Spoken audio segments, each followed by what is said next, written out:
Good morning, class 6 students. I hope you all are fine.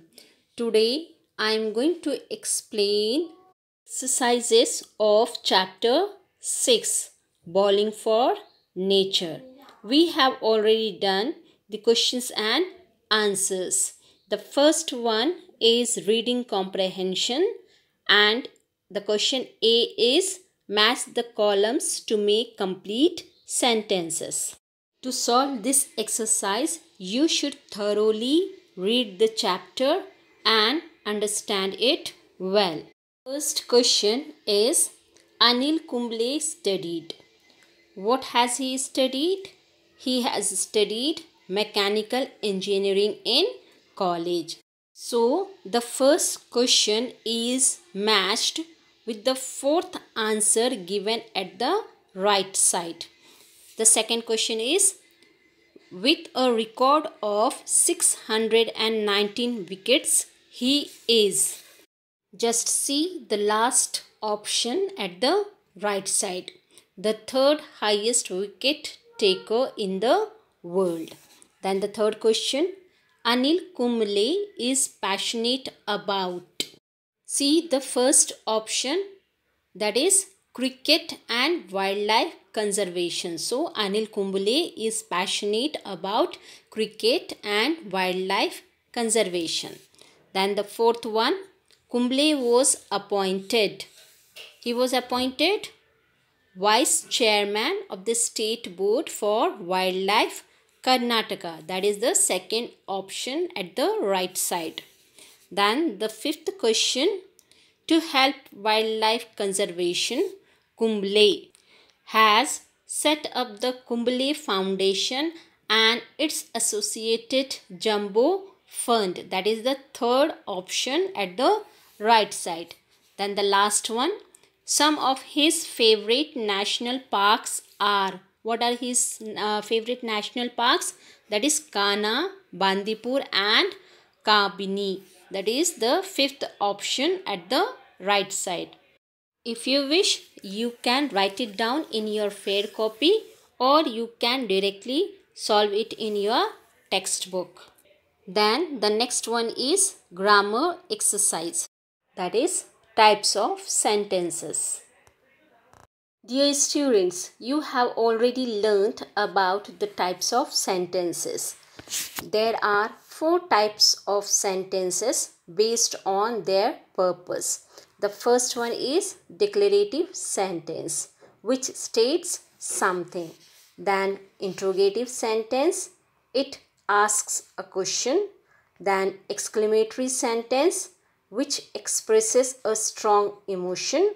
Then you have imperative sentence, it expresses a request, an order or a command.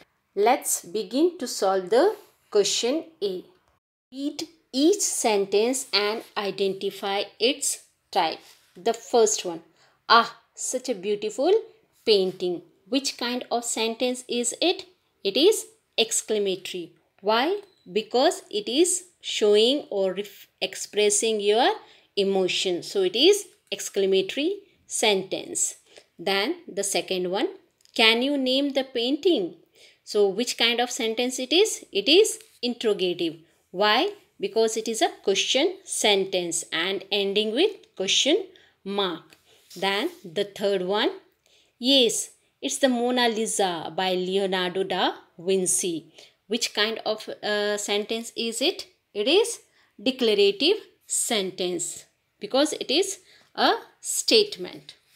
Then the fourth one, may I please take a photograph of the painting?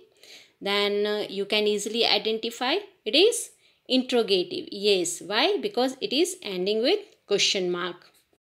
The fifth question is, do not take your camera out. So the sentence is an order. So it comes under imperative sentence. Then the last one, please do not call the authorities. So it is a request. So again it is imperative sentence. Is this clear to you? The next question is B. In this you have to rewrite the sentences as per the instruction given in brackets and one has been done for you. See the example. You need to put all your books away. You have to change this sentence into interrogative. And interrogative means putting a question mark and making a sentence in question form.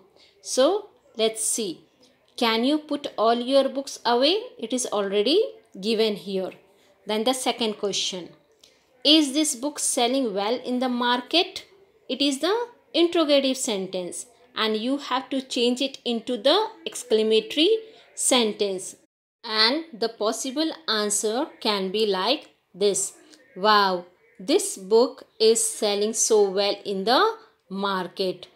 The word wow with exclamatory mark expresses your strong emotion. The third question is, it is your honesty that made you popular. So this is the declarative sentence. It is a statement and you have to change it into interrogative sentence. It means you have to change this statement into question form. So the possible answer can be like this. Isn't it your honesty that has made you so popular? And end it with the question mark. Then the next question. Oh, what a picturesque sunrise this is. The sentence is in exclamatory form and you have to change into declarative form. Okay. So the possible answer can be like this. The fourth answer. This is a picturesque sunrise. Next, the fifth question. Can you learn to keep quiet and sit still? You have to change this sentence into imperative sentence. What is the imperative sentence? It expresses a request, an order or a command. So here we can change it into command. The possible answer can be like this. Keep quiet and sit still. The sixth question. It is a beautiful and sunny day. This is the statement and you have to change into exclamatory sentence. The possible answer can be like this. What a beautiful and sunny day it is. End the sentence with exclamatory mark. Next question is of vocabulary and the question is like this. Read these homonyms and their different meanings. Make 2 sentences for each homonym to bring out the difference in the meanings. Before we solve the exercise, let me remind you what is homonyms. You have already learnt it in previous classes. Actually, homonyms are the words that sound the same and are spelt the same, but they have different meanings. For example, address. It has 2 meanings. The one, location, and another is to speak to a gathering. You have to make 2 sentences for each homonym like address to bring out the difference in the meaning. For example, we can use the word address in a sentence like this. Can I have your address please? See here, address means location. Then the same word address, I can use it in another sentence bringing out the different meaning.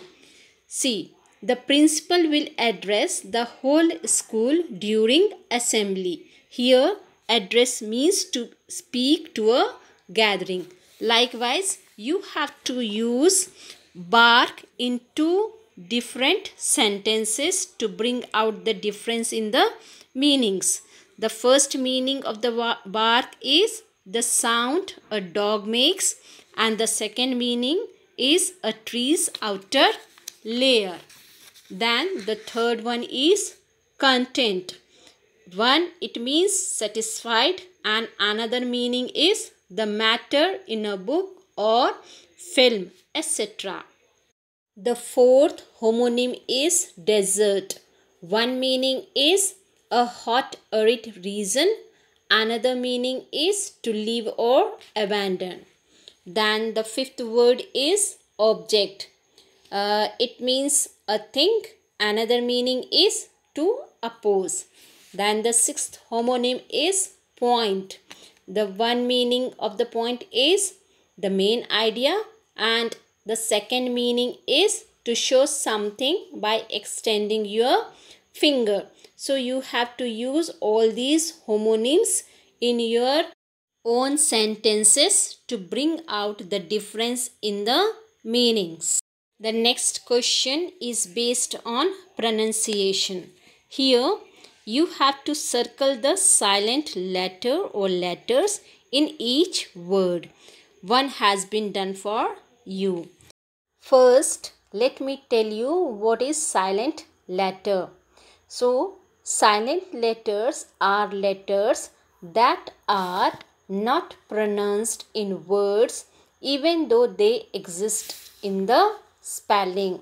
For example, knowledge. Here we won't pronounce the letter sound K.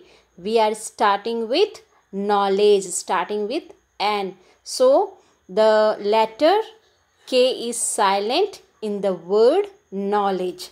Similarly, the first one is white. Here H is silent. Then in the second one, autumn, we won't pronounce the letter N. Then the third one, bright. Here the sound of the letter G is silent. Then next one is better. Here we won't say better. That is, we pronounce better. The sound of the letter R is silent. Then the next one is Christmas. We won't pronounce the letter sound T. Okay. Then in climb, we won't pronounce the letter sound B. Then seventh one is phlegm. Here we won't pronounce the letter sound G. That is, G is silent letter. Then the next one is debt. We won't pronounce the sound of B. We won't say it debt. We say debt. Then the ninth one is night. The sound of letter K is silent. Then the 10th one is rhythm. Here the sound of H. The sound of H which comes after R is silent. Then 11th one is no. We won't pronounce the sound of G. So G is here silent letter. Then the last one, handkerchief. Here we won't pronounce the letter D. D is a silent letter. This much is enough for today. Dear students, you can also take the help of the answers which I have uploaded on the school app. Till next video lesson, take care and have a nice time.